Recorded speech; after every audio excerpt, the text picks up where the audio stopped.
and welcome back to podcast Ruang Miku, ruang obrolannya admin medsos TVRI Maluku dan bersama Miku Monik di sini. Oke guys, gimana nih kabarnya semua?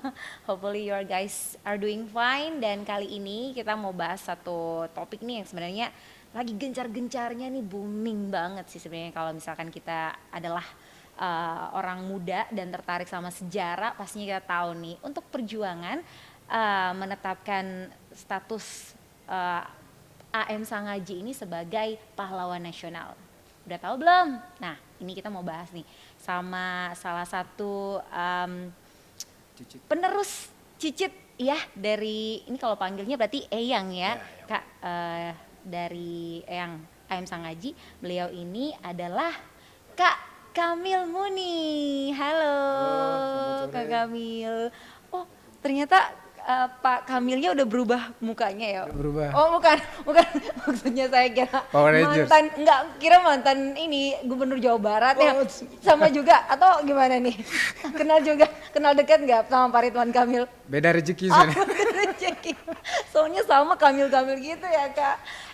Ini dia Kak Kamil, panggilnya biar enak Kak Kamil, Kak Kamil. Ya, Kamil boleh. Kak Kamil boleh. Kak Moni juga boleh. Kang Kamil Kang gimana? Kamil boleh. Masalahnya jangan deh Kak Kamil. Gimana kabarnya nih hari ini Kak? Baik, alhamdulillah. Alhamdulillah, sehat-sehat. Saya nggak ditanyain gitu. Ya, Kak Moni gimana kabarnya? Baik. Harus tetap baik-baik Baik. aja ya. Sekalipun mungkin, nowadays hidup kelihatannya ada agak ya gimana ya, susah. Capek-capeknya. Capek-capeknya. Hidup lagi capek-capeknya terus ketemu Kak Kamil nih. Oke, anyway Kak Kamil, gimana nih kesibukannya saat ini, ngapain aja sih? Fokus ya, bagaimana fokus terhadap geliat juang AM Sangaji aja. Iya. Pokoknya tahun ini harus pahlawan nasional. Wow, gila. That's why nih kita punya tema atau topik pembicaraan hari ini adalah tentang optimisme si jago tua pahlawan nasional. Wow, tepuk tangan dulu. Iya. Well, anyway Kak, apa ya kalau misalkan dilihat-lihat di Ambon nih, Maluku lah ya Ya. Kak. Katong tuh kayak masih punya pahlawan nasional tuh. Sadikisa kalau Ya. hitung deng jari juga belum 10 Belum, jari kayaknya belum. deh. Siapa-siapa tuh yang Kakak tahu yang sekolah nasional? Baru yang disahkan negara itu baru 3 lah ya. Hmm. Kapitan Patimura, terus Christina Marta Tiahahu, dan terakhir Dr. Yohanes Lemena. Kalau pahlawan revolusi paling Karel Satutubun. Jadi katakanlah ada 4 yang bergelar pahlawan, tapi pahlawan nasionalnya 3.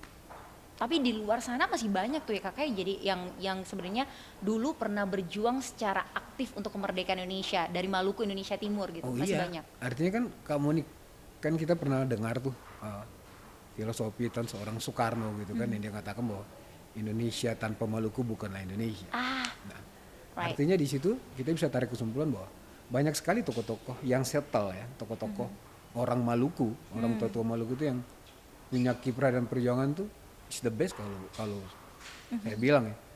Bukan saja M. Sangaji sebenarnya. Ada juga Alexander Yakupati, Dr. Tehu Piori, Dr. JB Sitanala gitu kan. Dan masih banyak lagi tokoh-tokoh lain. Dr. Prof. Gerrit Siwabesi gitu kan. Nah itu kalau Prof. Siwabesi juga Lemena itu kan di angkatan Pak Karno. Soekarno. Tapi yang selevel sama M. Sangaji itu Pak Yakupati, Ayepati, terus katakanlah si Dr. Tepuri, si Tanala, dan mereka itu. Nah, artinya selain tokoh perintis dan juga tokoh di angkatan Pak Karno dan angkatan 45, memang semuanya jatuhnya berjuang untuk Indonesia dan bukan untuk Maluku. Nah, ini yang saya mau katakan bahwa negara tuh harus hadir gitu. Iya betul. Hadir hasil untuk menghadirkan salah satu kebanggaan kami orang Maluku itu bahwa bukan saja selesai di AM Sangaji dan juga Sulawesi atau di Lemena dan juga Patimura, tapi ya itu lagi saya katakan bahwa pemerintah tuh makan dengar, bukan ujuk-ujuk terus tiba-tiba ayo dong disahkan dong Pak Jokowi, disahkan dong Pak ini, nggak bisa. Tapi itu harus melalui fase, melalui tahapan regulasi. Dan saya mau jelaskan bahwa teman-teman muda milenial yang khusus di ruang podcast Miku TV hari ini kalau menyaksikan apa yang kita sampaikan hari ini, saya kira ini mudah-mudahan jadi stimulus supaya ke depan kita bisa lebih peka, meningkatkan empati terhadap sosok-sosok yang berjasa, Betul. notabene dari Maluku. Jadi memang ada banyak pejuang-pejuang dari Indonesia Timur yang memang berjuang secara aktif dan gigih untuk memperjuangkan kemerdekaan Iya, Indonesia. kemerdekaan. Namun saya mungkin dilupakan gitu ya. Dilupakan jasanya. Tapi nggak, kita sekarang anak-anak muda kita harus bangkitkan semangat mereka Betul. untuk kembali lagi dikenal ya oleh Itu dia. Indonesia, terkhususnya untuk daerah kita nih Ya. tercinta nih. Ah, kakak kalau misalkan ketemu cerita nih tentang sosok Bapak pahlawan nasional, amin. Amin. Bapak AM Sangaji. Sangaji nih. Kalau untuk kakak Kamil sendiri mengenal sosok Eyang AM Sangaji itu dari cerita generasi ke generasi itu Ya. seperti apa sih kak? Cep. Saya itu sebenarnya kayak Monik generasi keempat lah ya. Dan saya ini dari garis keturunan matrilineal. Garis keturunan dari ibu. Ibu saya Sangaji, cucu AM Sangaji. Kalau Oh, bapak saya baik. marga Moni gitu loh. Sebenarnya lalu ini kalau saya boleh katakan ini mandat sejarah kak. Mandat sejarah kemudian. Kenapa kemudian ini saya katakan mandat sejarah? Bahwa proses ini itu dimulai dari ayah anda saya, dari bapak. Nah, bapak pun mendapat mandat dari ayah mantunya yang notabene adalah kenakan sang pejuang AM Sangaji gitu. Cucu. Dari cucu AM Sangaji. Nah, setelah itu kebetulan karena kondisi bokap yang bapak yang sakit-sakitan, maka estafet perjuangan ini saya coba mendrive kembali, mengambil alih. Dan ini juga karena amanah sang ibu sebelum beliau meninggal juga. Jadi konteksnya mandat sejarah. Nah, bagaimana mengenal sosok M. Sangaji dalam literasi Ya. sejarah peradaban bangsa? Artinya kalau kita kupas tuntas secara detail, memang tidak butuh waktu lama ya guys, Ya. karena kita terbatas waktu dalam ruang podcast ini. Tapi saya mungkin ngambil intisarinya, entry pointnya, bahwa M. Sangaji ini ada pada level Haji Omar, berjuang bersama-sama dengan Haji Omar Said Cokroaminoto dan Haji Agus Salim yang dikenal dengan trio SI, trio Syarikat Islam. Itu catatan. Nah, Syarikat Islam itu komunik, dia punya satu underbaw gerakan intelektual namanya JIB. Young Islamiten Bond. Kamu ini pernah belajar sejarah pasti tahu JIB itu kan? Pernah dengar tapi jangan Nah, lagi mengulangnya. Aku saya lupa. itu komunik nggak tahu kalau di JIB itu, cuma tahu JIB itu apa gitu kan. Ya kalau kepanjangan Young Islamiten Bond apa segala Ya, macam. ya. Tapi setelah saya lakukan riset, saya dalami, ada peristiwa sejarah yang monumental bagi saya. Artinya bahwa sosok Abdul Muthalib Sangaji, tokoh perintis pergerakan Indonesia asal Maluku ini, punya kontribusi besar mendidik tokoh-tokoh yang kemudian settle, yang kemudian nanti membawa peradaban Indonesia menjadi lebih baik dari pra kemerdekaan hingga menuju Indonesia merdeka. Siapa nggak kenal nama-nama seperti Muhammad Natsir? Ya. Siapa nggak kenal nama-nama seperti Muhammad Yamin, Insinyur Soekarno? Bahkan yang lagi digadang-gadang sebagai calon presiden ini, Anies Rashid Baswedan, kakeknya itu dididik oleh M. Sangaji. Kamu ini pasti bertanya dari mana sumber referensi data dan Betul, data fakta paham. otentiknya. Teman-teman podcast Ruang Minggu TVRI yang saya cintai bisa menggoogling aja dan melihat buku biografi nasionalisme Abdurrahman Baswedan. Nah, di situ di mana dia menjelaskan bahwa pada tahun 1925 Syarikat Islam memiliki satu gerakan intelektual namanya JIB, Young Islamiten Bond, dan Abdul Rahman Baswedan yang notabene-nya adalah kakek dari Anies Baswedan itu mendapat uraian-uraian politik dari 3 trio SI, Cokro Salim Sangaji di Surabaya. Saat itu Air Baswedan tinggal di rumah Suryono, salah satu tokoh SI. Siapa lagi? Natsir. Natsir ini kita tahu dalam proses perjalanan bangsa dia adalah ketua Young Islamiten Bond tahun 1925. Bagaimana hubungan M. Sangaji dengan Soekarno? Kita tahu Soekarno memanggil sebutan jago tua M. Sangaji dan sebutan Paman Talib atau Om Abdul. Nah, teman-teman bisa melakukan napak tilas kalau ke Surabaya. Teman-teman bisa mampir di Museum Cokroaminoto di Rumah Peneleh nomor 29 hingga 31. Tentu kita masuk di ruang tamu itu kita akan dapati di paling kanan itu ada diksi menulis sahabat Cokroaminoto. Yang paling pojok Abdul Muthalib Sangaji, Agus Salim, Dr. Dowes Dekar, tokoh Muhammadiyah ini Ki Haji Ahmad Dahlan, Soekarno dan Agus Salim. Tapi sebenarnya saat itu Soekarno Somaun Alimin kan indokos di situ. Ya, ya. Ya otomatis diajarkan oleh M. Sangaji juga ada di situ. Jadi M. Sangaji di tahun-tahun itu tinggal di daerah Surabaya, KSD. Di rumahnya di Gamblauran. Jadi mungkin saya mau jelaskan seperti itu. Iya. Mhm. Tapi juga keaktifan beliau ya dalam gerakan kepanduan Cikal Bakal Pramuka hari ini. Dulu kan SI punya Sarekat Islam Afdeling Pandu. Dengan pelopornya Cokro, Salim dan juga Sang Haji. Jadi teman-teman bahwa hadirnya Pramuka hari ini nanti baru di drive kembali dan dia settle, dia dikenal di era Sri Sultan Hamengkubuwono ke-9 ya. Tapi jauh sebelum itu Sarekat Islam juga sudah punya gerakan kepanduan itu. Namanya Siap itu. Nanti baru kemudian lahir lagi Hizbul Watan apa dan sebagainya. Nah itu. Jadi saya mau katakan bahwa bukan saja di memang banyak yang belum terekspos secara ini ya oleh pegiat sejarah dan apa namanya akademisi-akademisi yang concern terhadap sejarah bangsa ini. Memang itu tadi AM Sangaji saya nggak bilang minim literasi, tapi saya mau sampaikan bahwa ketika kita kulik lagi lebih jauh, tokoh satu ini memang bagi saya Kak Monik, pemikiran-pemikiran dia menuju Indonesia Merdeka itu sangatlah masif dan tidak berlebihan, barangkali saya bilang sangat-sangatlah monumental. Nah, tugas kita mungkin akan lebih mengkampen beliau ke depan pasca jadi pahlawan nasional, karena kita dapati banyak tuh kayak Monik di koran-koran zaman Belanda yang mewartakan beliau gitu. Itu bahkan sang tokoh ini kan hampir karena beliau adalah jago pidato atau kita tahu deklamator ulung, hingga dijuluki oleh pemerintah kolonial Belanda dengan sebutan jago tua. Iya.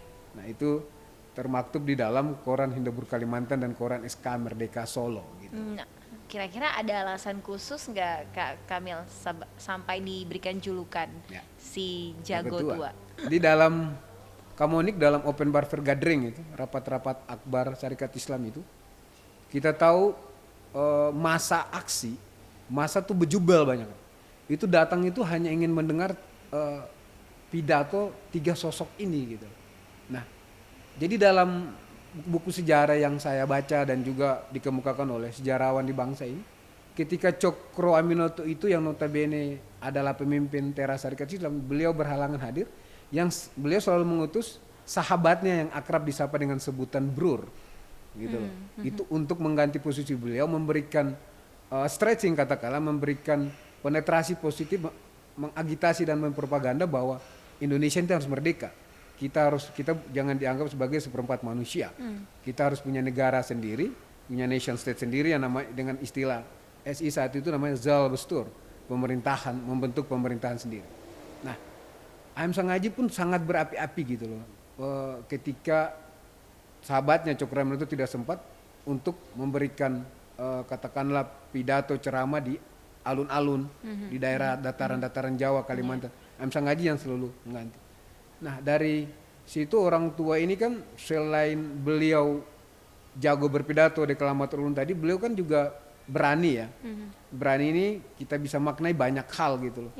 Bahkan kita loncat sedikit ke Monik, di Jakarta sendiri pun di kawasan Molenvliet West nomor 100 Batavia, sekarang Jalan Gajah Mada, kan dulu beliau tinggal di situ. Beliau itu dijuluki si Pitung dari Ambon oleh warga lokal setempat. Nah artinya bahwa beliau sering membantu Robin Hood ala-ala kemerdekaan zaman itu, sebelum kemerdekaan zaman itu Kak Monik. Jadi keberanian beliau dalam revolusi fisik. Terus beliau orang Maluku, kita tahu, kita tahu orang Maluku itu kan terkenal gagah dan berani gitu. Jadi dalam momen apapun beliau memang jago. Jago, dan kenapa tua? Tua karena beliau adalah Odehir atau pemimpin tua. Jadi oleh Belanda dimaklumatin sebagai pemimpin tua atau Odehir atau jago tua. Gitu. Terdengar sangat jelas bahwa beliau ini merupakan sosok yang sangat menginspirasi banyak orang.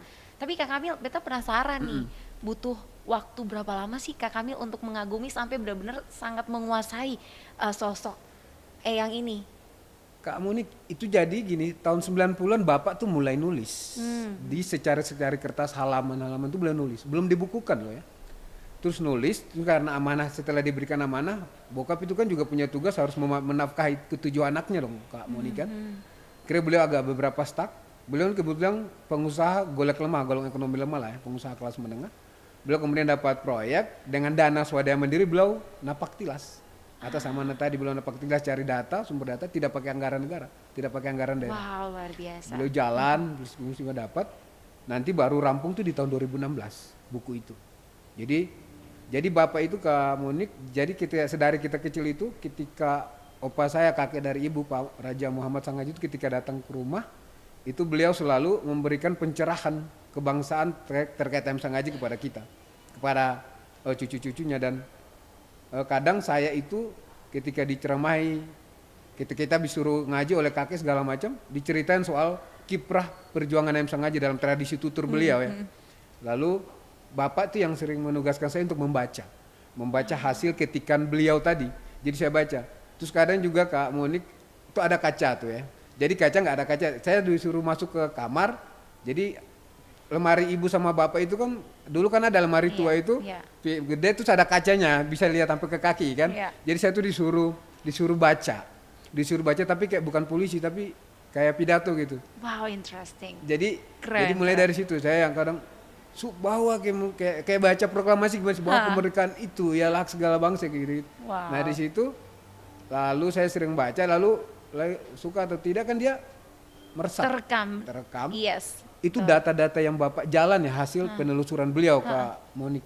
Nah nanti di tahun 2020 saya tuh lakukan riset lagi. Wow, luar biasa. Nah ini saya itu lagi-lagi ini persoalan amanah lagi dari ibu. Saya sebenarnya sudah stay di Jakarta gitu kan. Sudah punya kesibukan lain. Di Jakarta. Selain memperjuangkan. Cuma karena saya kira ini tanggung jawab amanah yang juga harus saya dititipkan oleh ibunda, saya memilih jalan juang ini. Saya memilih juang ini. Dan banyak orang bilang, gila lu balik di Ambon mau ngapain? Lu ngurus orang jadi pelan tuh gak gampang. Saya bilang ya kita coba aja. Betul. Dan itu dia Kak Monik sembari jalan, saya lakukan riset, saya dapati banyak hal yang tidak ditulis, diulas oleh Bapak dalam buku. Keren. Informasinya didapatkan dari saya special thanks to hari ini alur sosial media yang begitu masif lah ya, Google, ya kan dari Mbah Google, saya dapat banyak reference gitu. Nah, satu hal kecil yang mau saya sampaikan bahwa kamu nih mungkin pernah nonton film Guru Bangsa Cokroaminoto lah ya. Itu sebenarnya kalau saya mau ketemu Mas Garin, saya mau katakan bahwa ada angle yang lepas itu. Harus di angle tahun 1922 M Sangaji bergabung di Syarikat Islam. Tapi saya mau katakan nanti kalau ketemu Mas Garin, insya Allah kalau saya bisa berjodoh ketemu beliau, saya mau sampaikan, Mas, itu film kalau ada part 2-nya, saya mau dong di narasi ini ada. Nah narasi apa yang saya maksud Kak Monik? Koran utusan koran zaman Belanda utusan Indonesia, Selasa 18 Desember 1934, dalam narasinya menulis bahwa penguburan, pakai ejaan Belanda ya, penguburan jenazah yang utama Cokroaminoto. Nah terusan lagi, lanjutannya lagi, bahwa saat ini jenazah Cokroaminoto sedang berada di Pringgo Kusuman. Tetapi atas perintah Tuan Sangaji, sahabat karib daripada Cokroaminoto, sekaligus Presiden Laznatan VJSI, jenazahnya dipindahkan ke Kuncen. Nanti kamu boleh googling hari ini, makam Cokro berada di daerah Kuncen, Yogyakarta. Itu part yang miss ya. Itu satu. Lanjutnya lagi, yang hadir saat itu ada undangan controller, ada asisten Wedana, Sri Sultan, Paku Buwono dan lain-lain. Bahkan Ki Hajar Dewantara sibuk dengan taman siswanya. AM Sangaji mewakili keluarga Cokroaminoto dan pucuk pimpinan LTSII memberikan ucapan bela sungkawa dan mengucapkan terima kasih kepada kerabat, sanak famili dan handai tolon yang datang. Itu part. Baik. Nah artinya kalau saya mau sampaikan bahwa jika nanti jadi, saya minta teman-teman kayak kamu nih, kita mau harus ada film utuh AM Sangaji. Gitu. Sosoknya Pak AM Sangaji ini benar-benar sangat-sangat memainkan peran juga dalam kehidupan sahabatnya Pak Cokroaminoto. Siapa yang jadi juga ini soal film ya, maksudnya kita ada ketersinggungan angle kesejarahannya gitu. Kamu nih ada lagi tuh di film Buya Hamka kemarin, Hamka. Sahabat Buya Hamka dengan juga sahabat Soekarno namanya Oi Ching Hin atau Abdul Karim Oi. Itu salah satu saudagar dari Bengkulu yang kemudian akrab sekali dengan Hamka. Nah, diperkenalkan oleh Hamka, ya kan, di Bengkulu. Oi Ching Hin itu. Oi Ching Hin ini dia adalah saudagar kaya dan juga adalah tokoh Muhammadiyah. Saksi sejarah cinta segitiga Soekarno dengan Fatmawati di Bengkulu. Nah, apa yang terjadi? Oi Ching Hin yang kemudian bermetamorfosa namanya dia mualaf masuk Islam, namanya Abdul Karim Oi ini. Dia itu berguru loh Kak Monik. Dalam biografi dia Abdul Karim Oi itu mengatakan bahwa ada dua sosok yang menempati posisi khusus di hatinya. Soal pencerahan pendidikan politik kebangsaan. Siapa namanya? Dua orang itu siapa? Syekh Ahmad Surkati dan juga Abdul Muthalib Sangaji. Ada di AM Sangaji, si AM jago Sangaji. tua. Jago. Baik, luar biasa. Kak, ini luar biasa sih kita kalau ngobrol ini, saya bisa ulangan mendadak bisa dapat 100 sejarah. Karena dulu sejarah saya menghancur itu saja. Oke, next. Kak, jadi semenjak mengetahui bahwa ini adalah merupakan mandat dari keluarga dan sebagai generasi keempat, akhirnya kakak memutuskan untuk meninggalkan karir di kota Jakarta dan kembali ke kota Ambon untuk lebih menggaungkan lagi. Dari tahun 2020 hingga 2023 sudah 3 tahun dan kami menemukan banyak sekali referensi media-media massa, media-media sosial yang sudah mempublish isu ini, bagaimana untuk mengangkat derajat Bapak AM Sangaji ini sebagai pahlawan nasional. Nah, apakah kakak juga merasa sangat optimis? Seberapa optimisnya kakak untuk gelar pahlawan nasional ini bisa disematkan untuk sosok yang Bapak AM Sangaji? Artinya keteguhan sikap lah ya Kak Monik, bahwasanya yang kita perjuangkan ini adalah perjuangan nilai. Perjuangan artinya value ini kita harus memberikan, saya mau katakan bahwa perjuangan nilai inilah perjuangan yang harus kita suka atau tidak harus kita terobos gitu. Sampai pada endingnya tuh dapat gelar pahlawan nasional. Terkait soal optimisme, ya iya. Artinya ketika kita berproses ini, saya mau katakan bahwa AM Sangaji ini dalam lintasan sejarah peradaban bangsa, beliau selesai dalam apa yang menjadi regulasi Undang-Undang Nomor 20 Tahun 2009 tentang gelar, tanda jasa dan tanda kehormatan, baik syarat umum ataupun syarat khusus. AM Sangaji clear Kak Monik. Sudah beres ya? Sudah beres. Berkas-berkas baik. Nah ini tinggal keputusannya per 24 sampai 26 Agustus kemarin, Kak Monik, sekedar informasi bahwa Ketua Tim Peneliti Pengkaji Gelar Pusat, Pak Dr. Muklis Pak Eni, sudah bertandang ke Maluku, dalam hal ini ke Dinas Sosial Provinsi Maluku, bahwasanya melakukan verifikasi lapangan. Nah, verifikasi lapangan ini tujuannya untuk menggali informasi, mengklarifikasi, dan menyesuaikan data dan fakta di lapangan terkait soal sosok yang diusulkan sebagai calon pahlawan nasional 2023. Jadi keyakinan kami bahwa proses dari bawah sampai ada di pusat hari ini, saya yakin bahwa meskipun pada akhirnya Kak Monik bahwa otoritas tertinggi, decision makernya adalah di Presiden Joko Widodo. Tapi saya yakin. Kenapa saya optimis itu? Karena sederhana saja kalau saya melihat bahwa Kak Monik kalau jalan-jalan ke Surakarta, ke Solo itu, ada nama jalan beliau di sana. Benar. Ada nama jalan AM Sangaji di sana, itu di Kampung Gajahan. Kalau nggak salah di Jogja juga ada. Di Jogja, Semarang, Papua, di Jakarta, dan beberapa di Kalimantan. Jadi ada kurang lebih sekitar 8 atau 9 nama jalan AM Sangaji di Indonesia. Iya, jadi sosoknya emang bukan lokal aja dikenal, tapi memang secara nasional dikenal ya. Jadi penekanan substansinya Kak Monik, kita tentu wait and see. Kita tunggu dan lihat, semoga apa yang menjadi maklumat orang Maluku, harapan rakyat Maluku, dikatakanlah bisa dijabah dihadirkan pada awal November 2023 mendatang. Jadi konkretnya adalah di tim peneliti pengkaji gelar pusat AM Sangaji sudah selesai, sudah ada di Dewan Gelar, dan tinggal nanti di sidang mereka ketemu sama Pak Presiden Joko Widodo di Istana Negara dan diumumkan mungkin awal November. Jadi saya kira teman-teman podcast Suramiku mendoakan juga. Amin. Gitu. Jadi di bulan November itu bulan November. Kak Kamil, dari proses yang panjang dan tentu aja bukan hal yang mudah, perjuangan yang mudah-mudah saja untuk memperjuangkan sosok AM Sangaji ini mendapat predikat sebagai pahlawan nasional. Tetapi sampai di titik ini luar biasa, apresiasi untuk seluruh kerja keras dan juga kalau Monik mau bilang kakak adalah salah satu tokoh yang hari ini Monik kenal sebagai salah satu pengumpul literatur yang sangat baik.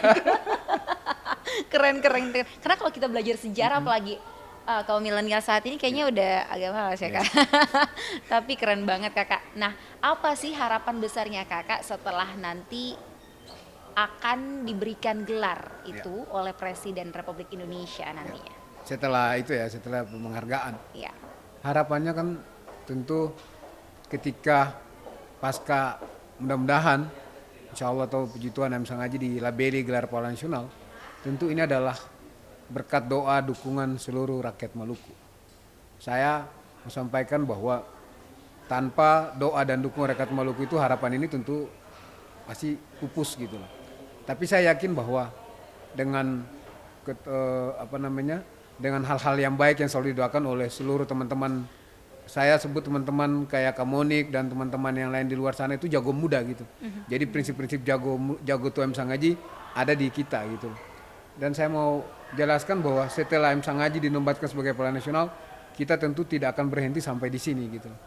Ada banyak pemikiran-pemikiran AM Sang Haji di bangsa ini dan juga tokoh-tokoh Maluku lainnya, dan kita akan sama-sama perjuangkan itu. Dan misalkan AM Sang Haji ketika jadi pahlawan nasional 2023 oleh Pak Presiden Joko Widodo, gagasan-gagasan beliau dari konteks intelektual akan kita telurkan kepada generasi-generasi milenial supaya mereka melek sejarah. Bahwasanya kita nggak pernah dapati sosok AM Sang Haji ini di zaman ketika kita belajar sejarah. Kamu unik di zaman saya tuh ya, atau mungkin hari ini. Jadi itu sekolah SD, itu kan kita masuk tuh di ruangan-ruangan kelas kan terpampang tuh. Ada Agus Salim, ada Cukra Minuto, ada Saman Hudi, ada Kiai Haji Mas Mansur. Itu beliau seangkatan loh. Iya. Dan kiprah mereka, sorry to say, AM Sang Haji nggak kalah hebat, nggak kalah fenomenal, nggak kalah herois gitu kan. Dengan nama-nama itu gitu loh. Tapi kenapa belum pahlawan nasional? Sederhana deh cara berpikirnya. Trio S itu Cokro, Salim, Sang Haji. Cokro sudah, Salim sudah, terus Sang Hajinya kapan? Iya. Gitu. Kalau beliau bukan tokoh, ya kan? Kalau beliau bukan tokoh, ngapain ada nama jalan di hampir sekitar 8 di daerah atau 9 di ibu kota Indonesia, katakanlah di Indonesia. 8 sampai 9 nama jalan. Nah, jadi harapan kita tentu kita akan saya kemudian dirikan satu gerakan intelektual AM Sang Haji namanya Abdul Muthalib Sang Haji Institute. Itu dalam rangka pengen memberikan stimulan kepada generasi muda, pertama melek sejarah, dan kita akan kerjasama dengan Departemen Pendidikan Nasional juga. Kita akan boomingkan nama besar ke daerah bahwa ini loh pemikiran-pemikiran AM Sang Haji itu ini. Jadi ada di fase Indonesia, fase 1928, ada di fase kemerdekaan, di fase 17-an, dari pra kemerdekaan hingga menuju Indonesia Merdeka. Dan AM Sang Haji punya kontribusi, tidak hanya kontribusi pikir, punya kontribusi katakanlah sampai ditangkap oleh Belanda, ditawan, dipukul, disiksa gitu kan, sampai pada akhirnya kan meninggal, wafat di Jogja pun karena ditembak tahun 1949. Nah, kita harus memberikan gagasan keindonesiaan ini ke AM Sang Haji bahwa ayo kita melek sejarah, bahwa saja AM Sang Haji mereka memperjuangkan nation state, bukan memperjuangkan individualistik, bukan memperjuangkan ormas tertentu, tapi mereka berpikir soal bagaimana Indonesia ini bebas dari segala keterisolasian, bebas dari segala ketertinggalan, menuju Indonesia yang berdaulat. Saya kira itu. Itu. Luar biasa Kak Kamil. Terima kasih banyak Kak. Sama-sama komunikasi, terima kasih. Iya, saya yang terima kasih belajar sejarah loh ini. Oke, semoga ya kita doakan bersama, semoga keputusan yang tertinggi yang nanti diambil oleh Bapak Presiden Republik Indonesia Pak Joko Widodo akan juga bisa memutuskan hal-hal yang kita doakan bersama. Sosok Bapak AM Sang Haji ini sebagai pahlawan nasional nantinya kita kenal, dan semoga juga fotonya juga bisa dapat bersanding dengan pahlawan-pahlawan nasional lainnya. Amin. Ini kita doakan bersama ya. Terima kasih banyak sekali lagi Kak untuk kesempatannya. Kita kembali lagi nanti podcast cerita tentang setelah keputusan Presiden bahwa AM Sang Haji pahlawan nasional Indonesia. Wah, luar biasa. Oke, thank you banget Kak. Makasih. Oke, thank you banget buat teman-teman semua yang udah gabung dan juga join sama podcast Ruang Miku kali ini. Terima kasih banyak dan kita ketemu lagi lain waktu. Bye bye.